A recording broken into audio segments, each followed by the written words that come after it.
अस्सलाम वालेकुम, कैसे हैं आप सब लोग। आज मैं बना रही हूँ मज़ेदार खुशबूदार कड़ी पकौड़ा जो हर घर में शौक से खाया जाता है, ख़ास तौर पे बारिशों के दिनों में या फिर जब दिल चाहे। तो चलें शुरू करते हैं कड़ी पकौड़ा की मज़ेदार रेसिपी। अगर आपको पसंद आए तो लाइक करना और शेयर करना ना भूलिएगा। सबसे पहले मैंने कड़ी का मिक्सचर तैयार किया। दही लिए 2 कप, आधा कप बेसन, 5 से 6 कप पानी ऐड किया ब्लेंडर जैग में और इसको अच्छी तरह से ब्लेंड कर लिया था ताकि गुठलियाँ ना बने। फिर इस मिक्सचर को पतीले में डालकर दरमियानी आंच पे शुरू में 10 मिनट के लिए मैं चम्मच चलाती रही थी ताकि बेसन नीचे ना लगे। फिर हल्की आंच पे 40 से 45 मिनट के लिए कड़ी को पकाया। इस साइड पे मैंने थोड़ा सा ऑयल ऐड किया। इसमें प्याज, 2 मीडियम साइज़ के प्याज लिए, 3 से 4 हरी मिर्चें ली, इन्हें फाइनली चॉप कर लिया था।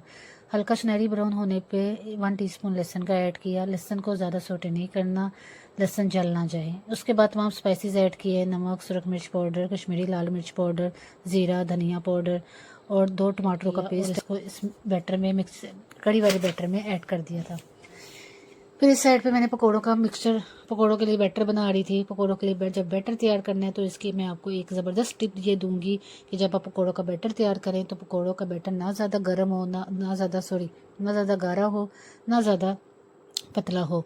फ्राई करने से पहले तकरीबन 10 से 15 मिनट के लिए आपने इस बैटर को तैयार करके रख देना है ताकि बेसन फूल जाए। इससे ये होगा कि आपके पकोड़े नरम और हल्के बनेंगे।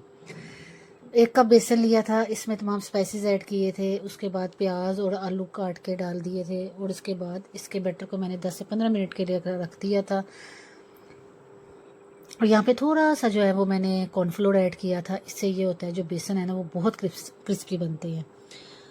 कड़ी की एक टिप मैं आपको ये दूंगी कि कड़ी को जितनी हल्की आंच पे पकाएंगे और तकरीबन कड़ी को 40 से 45 मिनट या 1 घंटे के लिए ज़रूर पकाएं। इससे ये होता है जो कड़ी का टेस्ट है ना वो बहुत इन्हेंस होता है। यहाँ पे मैंने तेल गर्म करके रखा हुआ था और एक एक करके पकौड़ों को मैं फ्राई करती गई और हल्का सुनहरी होने पे मैंने पकौड़े निकाल लिए थे। और फिर इसका मैंने तड़का तैयार किया था। तड़के में 2 से 3 टेबलस्पून ऑयल के लिए थे और यहाँ पे मैंने ज़ीरा ऐड किया, साबुत लाल मिर्च ऐड की, कड़ी पत्ता ऐड किया था और मेरे पास राई दाना मौजूद नहीं था। अगर आपके पास राई दाना मौजूद है तो इसे ज़रूर ऐड करें, उससे जो है कड़ी का टेस्ट इन्हेंस होता है। बस आपने ये ख्याल रखना है अगर आप तड़के में लहसुन का इस्तेमाल कर रहे हैं तो आपने लहसुन को जलने नहीं देना, वरना इसका जायका जो है वो ख़राब हो जाएगा। इस सारे मिक्सचर को मैंने कड़ी में ऐड किया, इसके तड़के को कड़ी में ऐड किया और एंड पे मैंने गरम मसाला, चाट मसाला और थोड़ा सा धनिया मौजूद था वो ऐड किया और इसको गरम गरम रोटी के साथ खाएं या चावलों के साथ सर्व करें। आप रोटी के साथ खाएं या चावलों के साथ खाएं, हर तरीके से जो इसका जायका ना कड़ी का वो बहुत इन्हेंस होता है।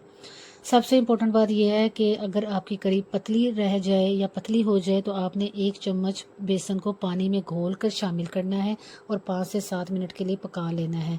इससे ना सिर्फ आपकी कड़ी गाढ़ी होगी बल्कि मज़ीद मज़ेदार भी होगी। अगर आपकी कड़ी गाढ़ी हो जाए तो उसके लिए आपने गर्म पानी डालकर हल्की हल्की आंच पे दोबारा पकाना है। ध्यान रहे कि पानी एकदम नहीं डालना। इसी तरह मज़ीद आसान सी और मज़ेदार रेसिपीज़ देखने के लिए और टिप्स को फॉलो करने के लिए मेरे चैनल को सब्सक्राइब